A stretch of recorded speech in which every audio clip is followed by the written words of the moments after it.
अरविंद केजरीवाल ने इनकी हिंदू मुसलमान की दुकान बंद की। इनके यहां कोई काम करने की जरूरत नहीं इनको। इन बेईमानों ने सिर्फ एक फार्मूला सीखा है।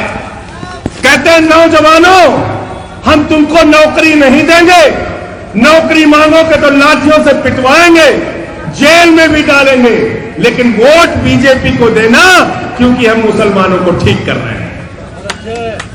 कहते नहीं कहते हैं? बताओ, कहते नहीं कहते?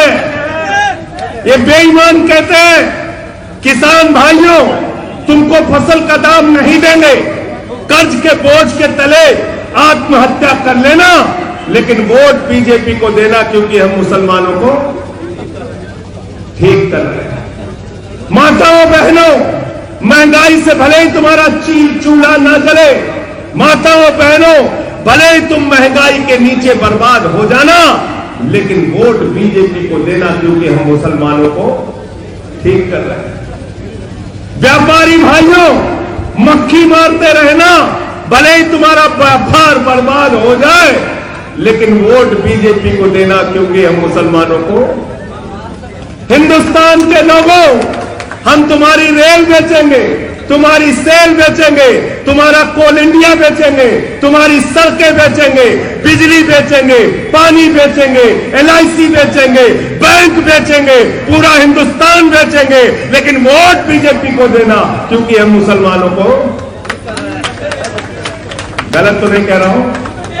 जोर से बोलिए। मुसलमानों को ठीक करते करते पूरे मुल्क को बेईमानों ने बर्बाद कर दिया,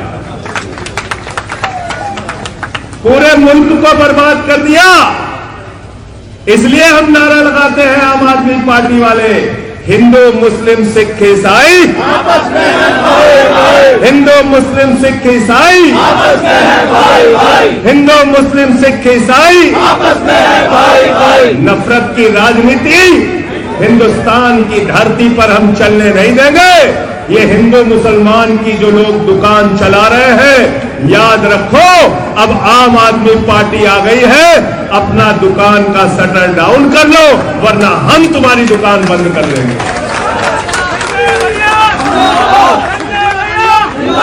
अब बात स्कूल की होगी, अब बात अस्पताल की होगी, अब बात हमारे नौजवानों के रोजगार की होगी, अब बात किसानों के फसल के दाम की होगी, अब बात हमारे शहरों की सफाई की होगी, अब बात उत्तर प्रदेश के तरक्की की होगी। हिंदू मुसलमान का ड्रामा तुमने बहुत कर लिया। ये वो मुल्क है जहां बिस्मिल्लाह खान की सहनाई संकट मोचन के मंदिर में गूंजती है। ये वो मुल्क है जहां मलिक मोहम्मद जायसी पद्मावत लिखते हैं। ये वो मुल्क है जहां रसखान को पढ़कर हम भगवान कृष्ण के बारे में जानते हैं। ये वो मुल्क है जहां मोहम्मद रफी गाना गाते हैं, सुख के सब साथी दुख में ना खोए, मेरे राम तेरा नाम एक साचा दूजा ना खोए। ये वो हिंदुस्तान है।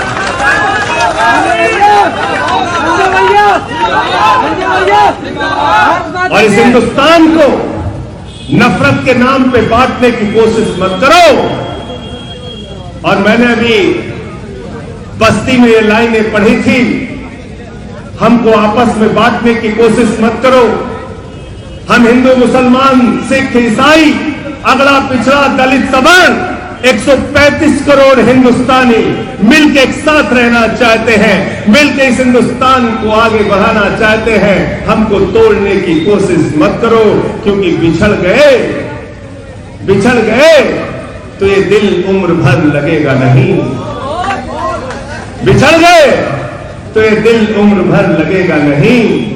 लगेगा, लगने लगा है मगर लगेगा नहीं। बिछड़ गए तो ये दिल उम्र भर लगेगा नहीं। लगेगा, लगने लगा है मगर लगेगा।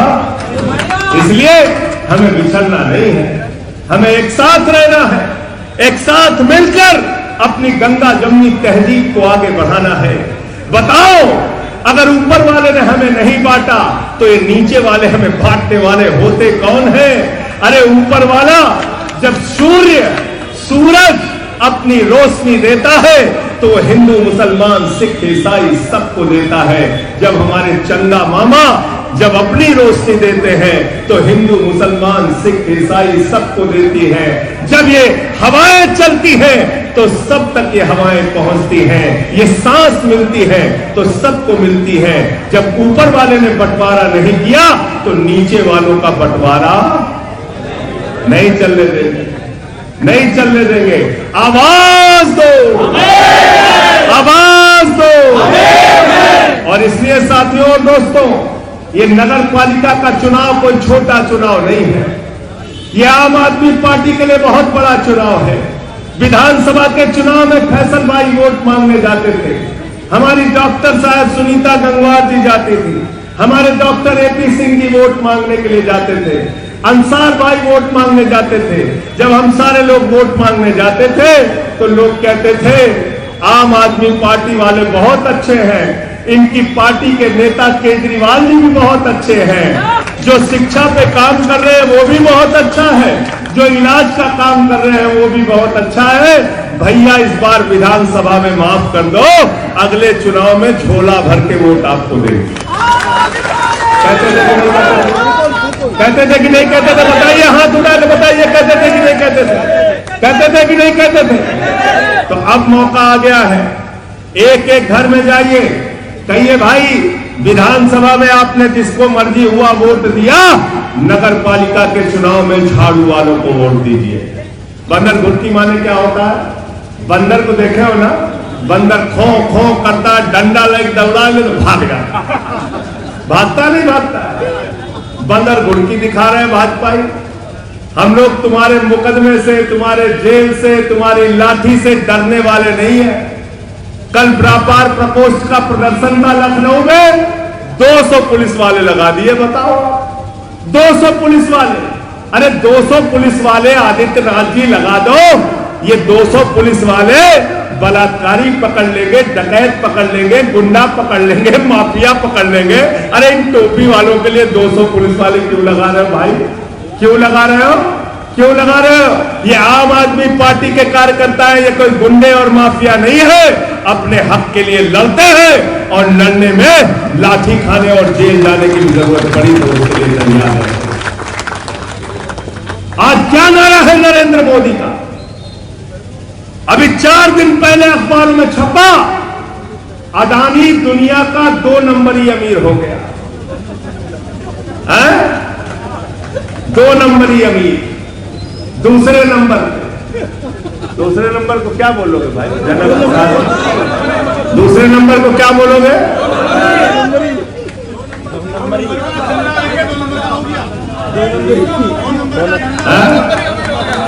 दो नंबरी बाप नंबरी तो बेटा। तो आप सोचिए, मैं वैसे बाप नहीं कह रहा हूं, लेकिन संरक्षण देने वाला बाप अगर हिंदुस्तान की राजनीति में अडानी का कोई है तो उसका नाम है नरेंद्र मोदी। उस अडानी की 2014 में संपत्ति थी 39,000 करोड़, 2018 में थी 57,000 करोड़, 2020 में हुई 2.5 लाख करोड़, 2022 में हो गई 13 लाख करोड़ और वो दुनिया का 2 नंबरी दूसरे नंबर का अमीर हो गया। एक तरफ अडानी को मोदी जी दुनिया का दूसरे नंबर का अमीर बनाते हैं, दूसरी तरफ इंडिया को भुखमरी की सूची में 116 देशों की सूची में 101 नंबर पे पहुंचाते हैं। तो मोदी का नारा है अडानी नंबर 1, केजरीवाल का नारा है इंडिया नंबर 1।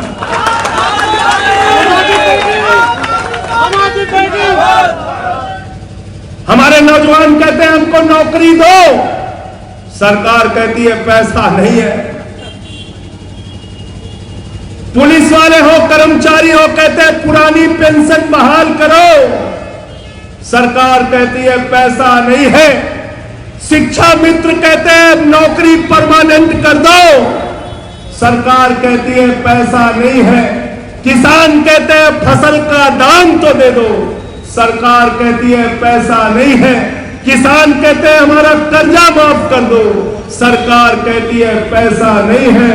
हमारी माताएं और बहनें कहती है कि अरे कुछ तो महंगाई कम कर दो मोदी जी, आटा दाल चावल कैंसर किडनी हार्ट टीबी सबकी दवा का दाम महंगा कर दिया। सरकार कहती है पैसा नहीं है। ये पैसा गया कहां? कहां गया? कहां गया? अच्छा, बैंकों में किसका पैसा जमा रहता है? आम आदमी का, किसान का, मजदूर का, व्यापारी का, कर्मचारी का। वो पैसा उठाकर मोदी जी ने अपने मित्रों को बांट दिया, मित्रों को। और वो पैसा कितना है? 11 लाख करोड़ रुपए बट्टे खाते में चला गया आपका पैसा। कितना? चंद पूंजीपतियों का 11 लाख करोड़ रुपए मोदी जी ने माफ कर दिया, बट्टे खाते में डाल दिया। ये देश को बर्बादी की कगार पर पहुंचा रहे हैं। आपसे कहते हैं पैसा नहीं है, आपका पैसा चंद पूंजीपतियों के ऊपर लुटाया जा रहा है। आप सोचिए, इस पार्टी से कभी कोई उम्मीद मत कर लेना। अभी क्या हुआ विधानसभा में? चुनाव के पहले कहा था किसानों की बिजली माफ करेंगे, 2 दिन पहले विधानसभा में बोल दिया किसानों की बिजली माफ, किसानों की बिजली माफ। बोला कि नहीं बोला बीजेपी वालों ने? तो भाजपा को सारे वादे याद कर लेना, तब वोट देने के लिए जाना। क्या बोला था? इतने काला धन लाएंगे, इतने काला धन लाएंगे, इतना काला धन लाएंगे कि हर आदमी के खाते में कितना जमा हो जाएगा? जोर से बोलिए। सबको याद है, कोई भूला नहीं है। 15 लाख आ गए। ये माताएं बहनें अपने पति से बचा के जो 1500 का नोट संदूक में रखी थी, मोदी जी ने कहा यही काला धन है, इसको जमा कर दो। तो नहीं जमा करा लिया। फिर नौजवानों को कहा 2 करोड़ नौकरी हर साल देंगे। मोदी जी से पार्लियामेंट में सांसदों ने पूछा कितने लोगों ने नौकरी मांगी मोदी जी 8 साल में? बोले 22 करोड़। बोले नौकरी दिया कितनों को? बोले 7 लाख। काला धन दोगुना हो गया स्विट्जरलैंड की बैंक में। और क्या बोले थे? बोले 2022 तक हर परिवार के ऊपर पक्का मकान होगा। कहा था कि नहीं कहा था? मिल गया पक्का मकान सबको। क्या कहा था?